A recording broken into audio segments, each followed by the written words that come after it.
എൻ്റെ കമൻ്റ് എന്ന് വെച്ച് കഴിഞ്ഞാൽ എൻ്റെ പേരിങ്ങനെയാണ്, നിങ്ങൾ ഓരോരുത്തരും വീഡിയോ കോൺടാക്ട് ചെയ്യുമ്പോൾ ഞങ്ങളെയാണ് കിട്ടുന്നത്, ഇത്ര വർഷമായി ഞാൻ ജോലി ചെയ്യുന്നു, ഇന്ന കാര്യങ്ങളുണ്ട്, ഇതുപോലെ ഒത്തിരിയും പെൺകൊച്ചുങ്ങൾ വരുമ്പം പല രീതിയിലുള്ള പ്രശ്നങ്ങളുണ്ട്.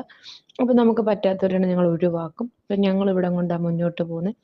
സാറിനും മാമിനും ഏത് സമയത്ത് ഇത് നിർത്താം, പക്ഷേ ഞങ്ങൾക്ക് വേണ്ടിയിട്ടാണ് ഇത്രയും റിസ്ക് എടുക്കുന്നതെന്ന് പറഞ്ഞ് വളരെ ക്ലിയർ ആയിട്ട് നിങ്ങളൊരു ടൈപ്പ് ചെയ്ത് തന്നെ എല്ലാവരും നിങ്ങളുടെ അനുഭവങ്ങൾ, ആരെയും ഫോഴ്സ് ചെയ്തില്ല, നിങ്ങൾക്കുണ്ടായ അനുഭവങ്ങൾ, നിങ്ങളുടെ സാലറികൾ, നിങ്ങൾക്ക് എന്തെങ്കിലും സംശയം ഉണ്ടെങ്കിൽ നിങ്ങൾ ഞങ്ങളെ കോൺടാക്ട് ചെയ്യുക, ഞങ്ങളുടെ ചെക്ക് നിങ്ങൾക്ക് അയച്ചു തരാം എന്ന് പറഞ്ഞൊരു മനുഷ്യർക്ക് ജെന്യുവിനാവുന്നുള്ള രീതിയിൽ നിങ്ങൾ അവിടെ ഇടണം.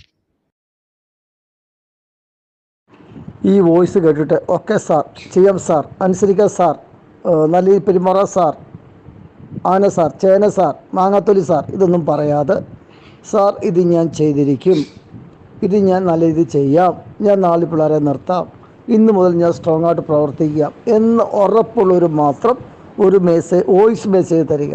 അല്ല ഓക്കെ സാർ മേൽ പറഞ്ഞതുപോലെ എന്തെങ്കിലും തരികയാണെങ്കിൽ അവർക്ക് ഞാൻ 1000 രൂപ ഫൈൻ ഇടും.